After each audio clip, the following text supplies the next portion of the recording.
Olá, amigos, aqui é o Pedro e minha mãe é muito pior que a Mama. Caraca. Aqui é Rodrigo e se eu fosse a Mama, não aguentaria aquele monstro de pirralho. E bem, amigos, estamos em mais uma edição do Papo Anime, voltando agora com mangá. Voltamos com Neverland aqui no canal. Estamos voltando com esse mangá maravilhoso, porque finalmente fechou um arco, o arco do orfanato. Então a gente vai ter conteúdo pra falar aqui pra vocês.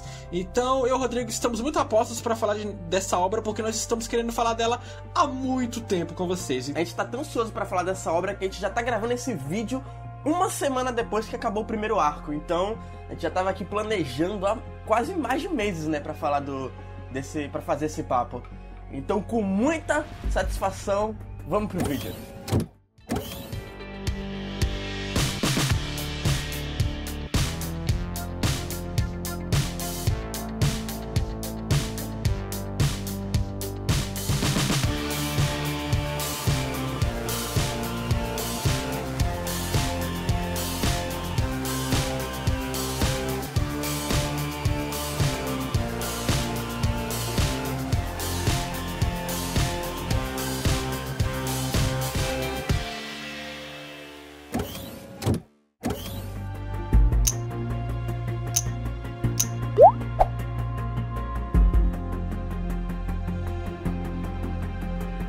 Bom, antes de começar o vídeo, antes de falar a sinopse, eu vou dar um conselho pra vocês. Essa é a primeira vez que eu dou esse conselho em um Papo Anime.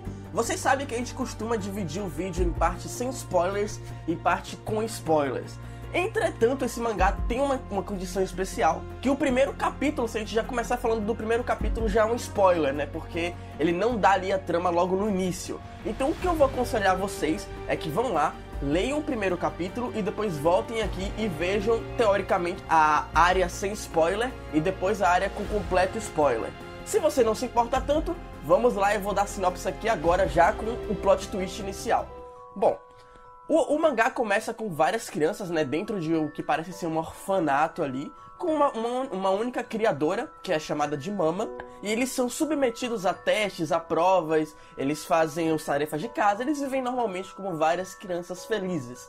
E o mangá vai seguindo assim por um bom tempo, né, porque o primeiro capítulo é bem longo, deve ter umas 50 páginas, e você fica, sabe, achando que é aquele clichêzão de sempre. Até que no final do primeiro capítulo tem o primeiro plot twist do mangá, que é simplesmente uma hora que uma das crianças vai embora porque ela foi adotada e duas outras crianças vão levar um brinquedo dela que ela esqueceu pra ela até o portão, que até o momento é proibido ultrapassar ele. E aí elas ultrapassam e elas percebem que todo aquele clima do lado de fora é muito diferente do que elas imaginavam que seriam. É um lugar denso, é um lugar pesado, é um lugar obscuro e até mesmo transmite sensação de medo. E aí elas acabam descobrindo o que elas nunca na vida delas imaginariam que iriam descobrir. Toda aquela fazenda, todo aquele lugar onde elas são criadas, na verdade, é realmente uma fazenda de carne. E eles são a carne, eles são os animais que estão sendo colhidos. Então quando eles chegam numa certa idade, eles simplesmente são colhidos para uma outra espécie, né, um monstro ou coisas assim, para que eles sejam alimento dessa nova raça, dessa outra raça, que a gente não sabe se existem outras raças até o momento no mangá, né? A gente vai saber aí no próximo arco, não sei. Enfim, então basicamente a trama gira em torno de crianças que estão tentando fugir de um orfanato, que na verdade é uma fazenda que tratam elas como carne para alimentar outras espécies. E o legal, já nesse primeiro capítulo, é que ele vai construindo essa ideia pra ter o plot twist lá no final, porque ele começa mostrando que elas são crianças, todas ali são crianças superdotadas, né? Eles fazem testes de QI, não sei o que, estimular a leitura, eles têm uma biblioteca imensa. E sempre em uma certa idade, eles arrumam alguém para adotá-los, né? Entre aspas. Que na verdade é quando dá o tempo deles irem para o abatedouro, digamos assim. E olha só que legal, a peculiaridade, eles são meio que uma carne de luxo, né? Uma carne gourmet, porque o que os monstros gostam nas crianças é o cérebro. Então quanto mais desenvolvido ele é, melhor é o gosto. Então por isso que eles têm que estar ali desenvolvendo sempre o QI, a capacidade mental. E quando tem o plot twist, tudo faz sentido e tudo muda, né, cara? É excepcional essa Sim, perspectiva, cara, que muda. Eu me arrisco a dizer que foi um dos plot twists mais fantásticos que eu já vi, assim, menos esperados, né? Tipo, é muito do nada, cara. Você vê a criança morta, depois você começa a ter aquele monte de informação. É muito louco, muito louco. O plot twist do primeiro capítulo, ele é importante não só pela surpresa e o engajamento que ele vai te dar na obra, de você querer ler ela rápido, sabe o que tá acontecendo ali, mas principalmente porque ele vai mudar a sua concepção do que é aquele mangá. Porque até aquela página parecia com algo em harmonia, infantil, ingênuo, né? E quando tem o plot twist, uou! Você vai para um ambiente opressor, de morte, de um estilo de gado que vai pro abatedouro, ou seja, vai tornar a obra um suspense sem precisar de uma transição, né? É foda, cara, muito bom. Sim, e outra coisa interessante também é que se você for vegetariano, cara, talvez isso seja um prato cheio pra você, né? Porque a gente sempre vê o discurso dos vegetarianos / veganos, em que os animais são maltratados, são todo aquele discurso que a gente já conhece, né? E aí, no mangá, você tem uma situação completamente diferente. Nós somos as carnes, nós somos o gourmet, né? Então, cara, é muito interessante você ver essa troca de personagens, sabe? Onde você é o animal, você é que tá sendo comido. E já que o Rodrigo entrou curso na ferida, eu vou chutar ela. Bem, é interessante porque muitas pessoas argumentam, né? Que eu não sou vegano, nem o Rodrigo, né? Nós não somos, mas eu acho interessante, sim, os argumentos. Porque algumas pessoas que são contra os veganos, né? Não exatamente contra não ser vegetariano, mas eles falam, não, o ser humano chegou no topo da cadeia alimentar, então ele merece isso, é o status dele. E no mangá é exatamente isso, quem tá no topo, entre aspas, porque a gente não tem conhecimento total daquela sociedade, são os monstros. Então a gente é o gado dele, então aí os humanos têm que aceitar de bico calado, não, nós somos o gado, podemos ser tratados, né? E somos, olha só, um gado, no caso das crianças ali, tratados de uma forma bem, né? Eles têm comida, eles têm a casa, eles têm a fraternidade entre os colegas, eles têm livros pra estudar, eles têm uma vida boa, só que vai dar o tempo dele e eles vão, né, pra um estômago de um monstro. Então, cara, é um debate interessante, né? Sim, outra coisa interessante também, pra gente fechar essa parte do discurso vegetariano, você comentou isso, né, que eles são bem tratados, eles são bem educados, mas por quê? Porque a parte mais saborosa deles é o cérebro. Então, eles precisam ser educados, eles precisam ser espertos, inteligentes, para que a carne deles sejam boas. Mas e se mesmo assim a carne deles fosse boa, independente de eles ser burros, tivesse doenças e afins? Mesmo assim a gente teria que aceitar? Então, seguindo essa lógica, os animais que a gente come todos os dias, a gente basicamente tem que aceitar que eles precisam morrer só porque a gente tá no topo? Então, cara, é uma discussão muito bacana, uma discussão muito interessante para trazer pro anime e tratar de uma perspectiva completamente diferente. Quem recomendou esse mangá pra nós foi o Vinícius, do canal No For All, né? Ele que já esteve aqui no canal, é o nosso consultor oficial de mangás, eu já falei pra ele. Ele tem esse status aqui. E a gente chamou, a gente tava tudo combinado pra ele estar aqui conosco pro papo da obra. Mas aí ele tá em semana de pobre, mas aí ele tá em semana de provas. E como se a gente fosse acreditar nisso, porque a gente sabe que ele tá relendo Boku no Hero pela 8ª vez, né? Com certeza. 8ª é pouco. Estamos sendo generosos. Bom, geralmente a gente fala da animação, né, da ambientação de um anime, mas como a gente tá no mangá aqui, a gente vai falar do traço. Não que a gente não fale no traço no anime também, mas enfim, a gente vai falar do traço porque o traço do Neverland é muito interessante, cara, porque ele passa, principalmente pra quem ainda não pega o primeiro plot twist do primeiro capítulo, ele passa toda aquela sensação de algo bonito, algo lindo, algo tranquilo. Harmonia, né? Passa essa sensação de harmonia. E aí, quando você tem essa mudança do plot twist, você tem todo aquele momento dark, todo aquele momento denso, mas mesmo assim ele continua mantendo esse momento harmônico, porque durante todo o mangá nem todas as crianças sabem ainda do segredo, né, daquele problema que eles estão enfrentando ali. Então é muito interessante você ver essa mudança de traço, onde você tem personagens que às vezes eles estão completamente tensos, e você vê um rabisco maior ali na aparência deles, né, eles ficam mais, como eu posso dizer, adultos, de certa forma. E ao mesmo tempo você tem um outro lado, em contrapartida, né? Os personagens que eles são, como eu posso dizer, ingênuos, eles ainda não sabem o que espera eles ali. Então você tem um traço que ele tá sempre à disposição da mudança. Ele tá sempre mudando ao decorrer do mangá. É um traço bem flexível, assim, é um traço muito do caralho, assim. O desenhista que faz o traço da Neverland, né? Porque tem o cara que faz a história. Ele faz várias fanarts aí pela internet. Vocês podem procurar aí, vai ter link no post. Ele tem um traço excepcional, assim. Incluindo essa questão do traço, o enquadramento e o detalhamento do mangá é muito bacana. Tem partes que me deixaram de boca aberta de eu parar o mangá e ficar uau!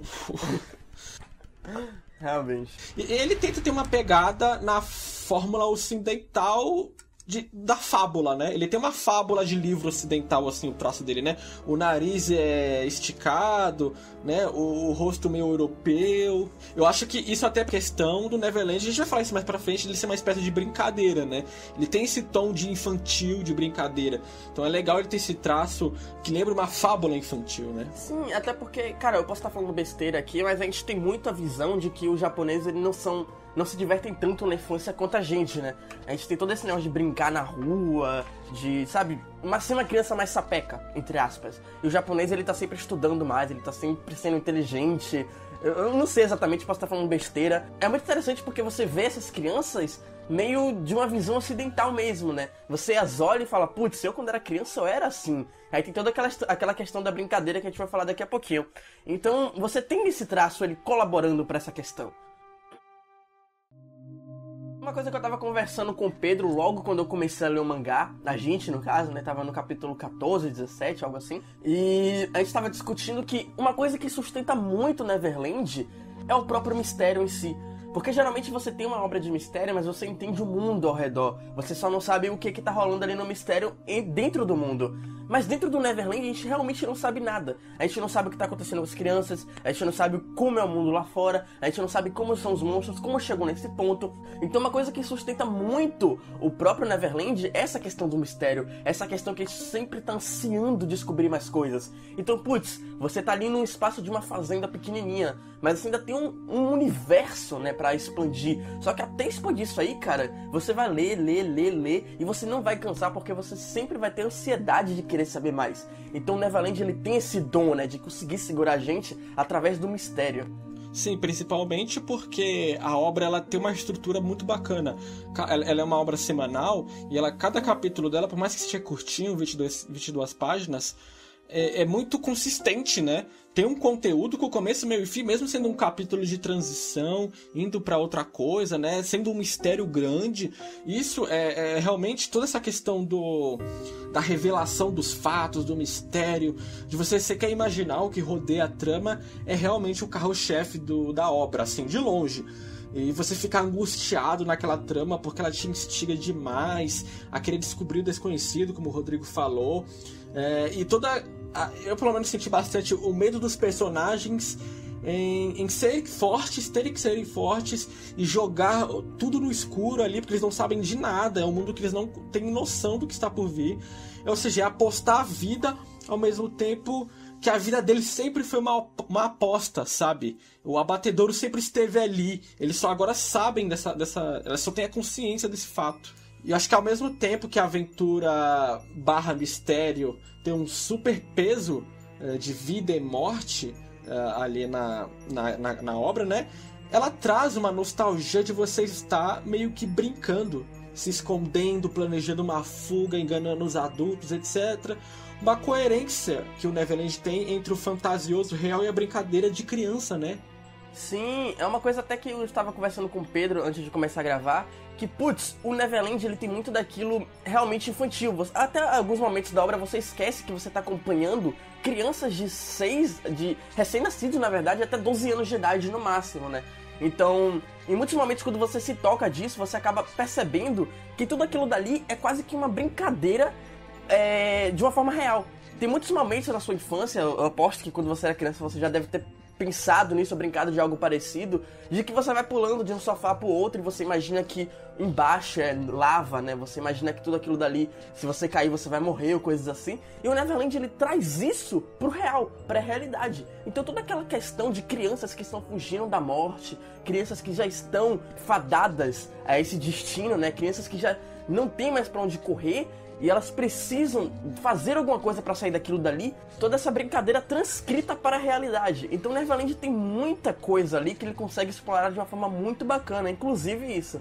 Até se você for ver, quem é o papel da Mama? A Mama é a mãe, sabe? A pessoa que barra a sua brincadeira mais ousada. Os vilões, quem são?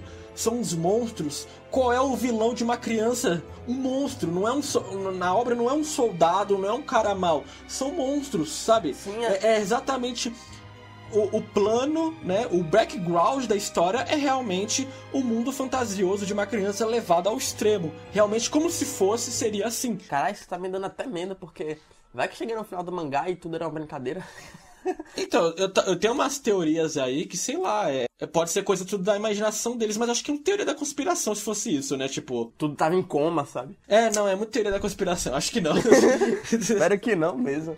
E eu acho que esse tom de aventurinha e de desconstruir uma aventura real de criança é uma trajetória para uma aventura que também acaba sendo uma trajetória das crianças para um amadurecimento, né? De ter uma responsabilidade, que eu acho que é o que o próximo arco vai falar.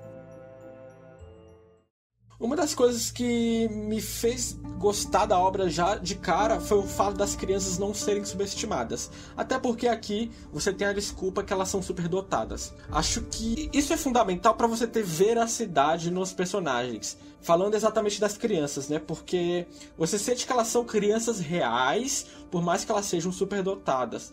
Todo aquele sentimento infantil tá ali e cada um deles tem a personalidade de criança, a birra de unidade, a fraternidade, a ligação fortíssima com os colegas e várias coisas que te deixam inserido melhor na obra. Isso fica muito em evidência, acho que na Emma. É muito bacana esse tipo de coisa, porque você, como eu falei antes, né, tem vários momentos que você até esquece que você está acompanhando crianças de 12 anos no máximo. Só que aí, em vários momentos, você acaba se dando conta que, putz, a Emma, por exemplo, ela tem a grande ingenuidade de querer fugir com todo mundo. Quando você sabe, você tem certeza que se ela fosse uma adulta, ela teria consciência de que aquilo dali seria algo impossível. Então, em vários momentos, você leva esse tapa na cara, né? Putz, você tá acompanhando crianças, cara. São realmente crianças tão... Tem algumas partes, por exemplo, que elas estão montando uma estratégia, mas a ingenuidade delas acaba quebrando aquilo que poderia ser algo fantástico, algo muito revelador para um adulto, sabe? Então você tem toda essa contrapartida nos personagens. Sim, e exatamente, não sei se a Emma ela seria o carro-chefe disso, mas a questão da fraternidade e a amizade com eles era algo que eu gostava de acompanhar. Gosto, né? Tô vendo mangá ainda. Eu gosto de pegar no mangá, porque ela é bem mais complexa que um relacionamento de fraternidade, de amizade usualmente seria. Porque eles têm uma situação ali muito extrema, não porque é uma situação de sobrevivência, mas porque eles estão em um orfanato. Então todos ali são órfãos, moram ali com pessoas que eles adotam automaticamente como irmãos, né? E isso vai ser essencial para eles sobreviverem nesse contexto. Bem legal essa coisa forte, né? Essa amizade mútua, esse núcleo forte que o autor impõe.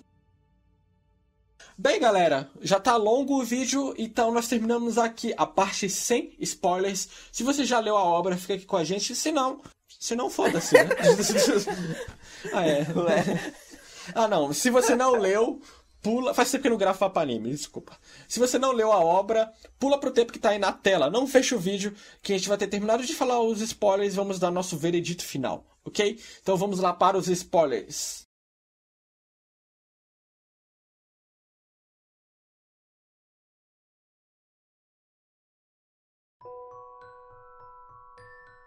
Vamos lá, Rodrigo, vamos lá. Qual foi o melhor plot twist dessa primeira saga? Cara, antes de falar isso, eu acho que eu nunca vi uma obra com tanto plot twist na minha vida. Fica até difícil você escolher o melhor. Mas se eu tivesse que arriscar, eu chutaria que era aquele, né, que tem um momento, não sei exatamente qual capítulo, acho que é o 23, 24, em que eles estão planejando uma forma de fugir. Só que para isso eles precisam avaliar o local, eles precisam entender como é que funciona tudo aquilo depois do muro, né? E aí tá tudo pronto, você tem uns 3, 4 capítulos de preparação pra isso, e aí exatamente no dia, exatamente na hora, a Mama saca tudo e ela acaba com um plano. É todo aquele negócio que o Pedro falou antes, né? Como se ela fosse um pai que acaba com a brincadeira das crianças.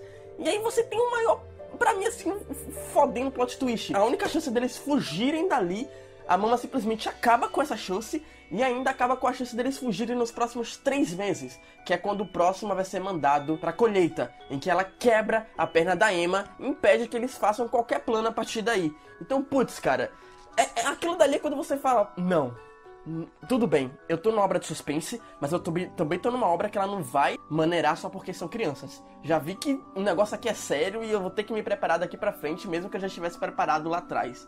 Então ali pra mim é quando você realmente se toca que, apesar de ser crianças, eles são tratados como adultos. O meu plot twist preferido do primeiro capítulo, pelo motivo que eu já falei no começo, ele muda a sua perspectiva do que é o mangá.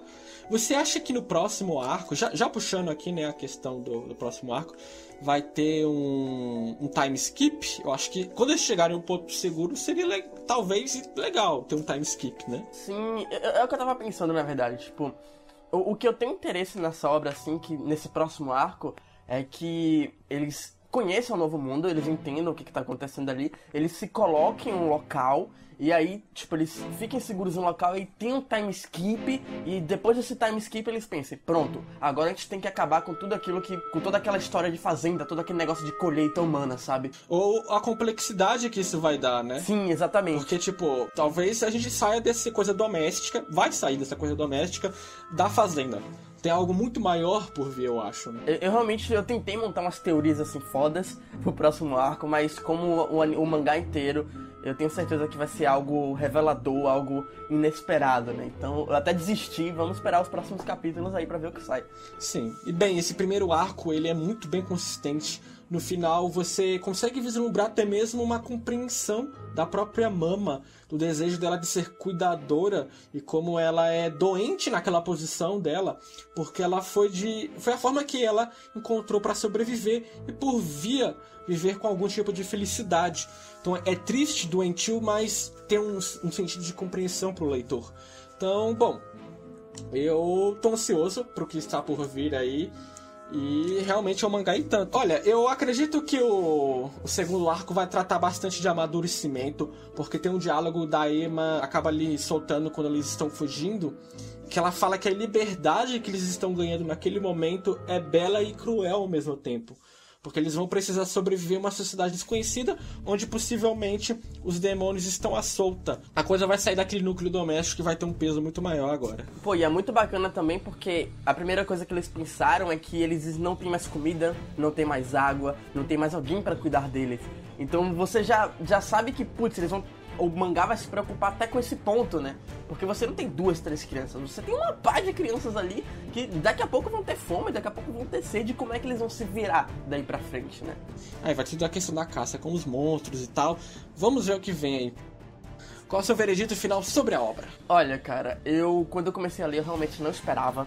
Acho que ninguém espera, né? Quando começa a ler Neverland, aí você vê o plot twist inicial, você tem uma completa transição de perspectiva, como a gente já falou várias vezes aqui. E assim como o mangá todo, cara, eu não sei exatamente o que esperar. Sinceramente, eu não tenho nada pra falar, eu espero isso e aquilo. Eu só quero que ele continue me surpreendendo da forma que ele me surpreendeu em exatamente todos os capítulos até agora. E eu te garanto com toda certeza que esse é um dos melhores mangás que eu já li na vida. Eu tenho propriedade pra falar isso porque eu não li muitos mangás, né? Mas com certeza é uma obra fantástica que tem um potencial colossal, cara. Um potencial surreal de grande. Eu tenho certeza que, putz, tem que ter um anime futuramente. Com certeza vai ter, um mangá da Shonen Jump. É só ter um material aí pra eles adaptarem. E claro, esperamos que um estúdio bom adapte, certo? Então bem, esse foi nosso papo anime sobre essa obra maravilhosa. Se você gostou do vídeo ou de alguma coisa que a gente falou, ou até conheceu a obra, deixa o seu joinha aí, ajuda muito, beleza? Deixa o seu comentário opinativo aí, seja algo que te fez ir ler a obra, você se interessou, ou opinião sobre a obra em si, ou o vídeo também, contestando ou argumentando algo que a gente falou errado, por favor, comente aí. E claro, meu Twitter e do Rodrigo estão na descrição, vão estar aparecendo aí na tela também. Tem o Twitter e a página do HCTV se você quiser acompanhar nosso conteúdo fora youtuber, beleza? Então é isso, espero que vocês tenham gostado desse vídeo. Até a próxima, tchau! Falou! Não, cara, só uma curiosidade antes. Não Pode pra falar. falar, não é no vídeo não. É aqui, sei lá, foda-se. Eu acho que, tipo, o único plot twist que me deixou tão louco assim foi o plot twist do primeiro Planeta dos Macacos, velho. Que a porra da mente explode. Você assistiu o primeiro Planeta dos Macacos? Sim, é um plot twist meio... que só funciona... É igual o Neverland, né? Você só funciona se você entendeu a obra até ali. Se você acompanhou tudo até ali. A imagem sozinha, ela não faz sentido, né? Ela não tem impacto. Sim, caralho, é muito louco, velho. Na hora que eu fiquei assim, puta merda, eu levantei da cadeira. E quando eu levanto da cadeira, porque eu tô vendo alguma coisa, meu querido, já sabe que o negócio é bom.